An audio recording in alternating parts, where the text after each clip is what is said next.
अध्याय 4। फिर यहोवा ने मूसा से कहा,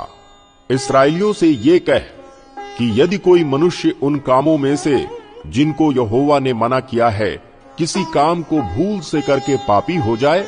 और यदि अभिषिक्त याजक ऐसा पाप करे जिससे प्रजा दोषी ठहरे, तो अपने पाप के कारण वो एक निर्दोष बछड़ा यहोवा को पाप बलि करके चढ़ाए। वो उस बछड़े को मिलाप वाले तंबू के द्वार पर यहोवा के आगे ले जाकर उसके सिर पर हाथ रखे और उस बछड़े को यहोवा के सामने बलि करे। और अभिषिक्त याजक बछड़े के लहू में से कुछ लेकर मिलाप वाले तंबू में ले जाए, और याजक अपनी उंगली लहू में डुबो कर और उसमें से कुछ लेकर पवित्र स्थान के बीच वाले पर्दे के आगे यहोवा के सामने 7 बार छिड़के।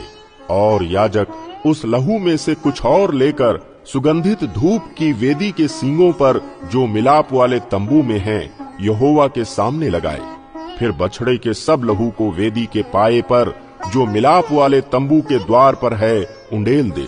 फिर वो पाप बलि के बछड़े की सब चर्बी को उससे अलग करे, अर्थात जिस चर्बी से अंतड़ियां ढपी रहती हैं और जितनी चर्बी उनमें लिपटी रहती है, और दोनों गुर्दे और उनके ऊपर की चर्बी जो कमर के पास रहती है, और गुर्दों समेत कलेजे की ऊपर की झिल्ली, उन सबों को वो ऐसे अलग करे जैसे मेल बलि वाले चढ़ावे के बछड़े से अलग किए जाते हैं। और याजक इनको होम बलि की वेदी पर जलाए,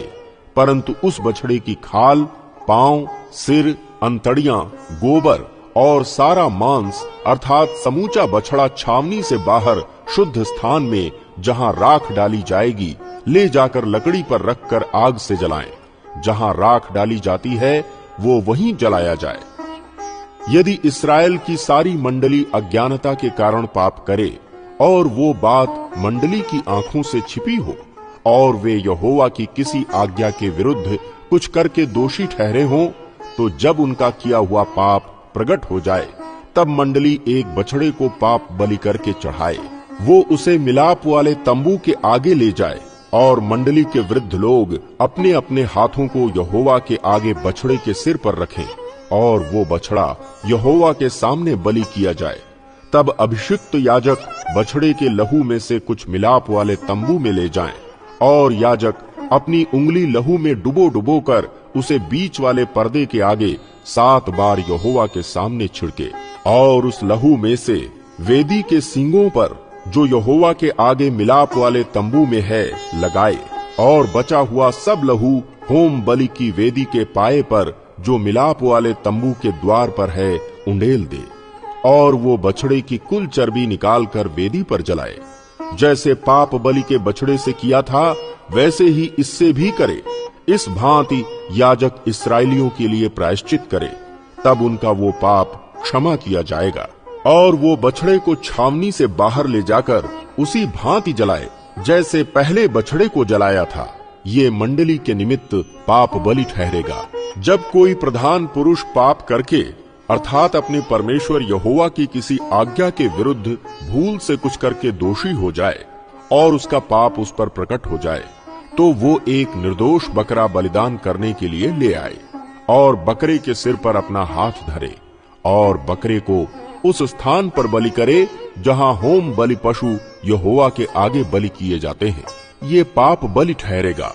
तब याजक अपनी उंगली से पाप बलि पशु के लहू में से कुछ लेकर होम बलि की वेदी के सींगों पर लगाए, और उसका लहू होम बलि की वेदी के पाए पर उंडेल दे। और वो उसकी कुल चर्बी को मेल बलि की चर्बी के समान वेदी पर जलाए, और याजक उसके पाप के विषय में प्रायश्चित करे, तब वो क्षमा किया जाएगा।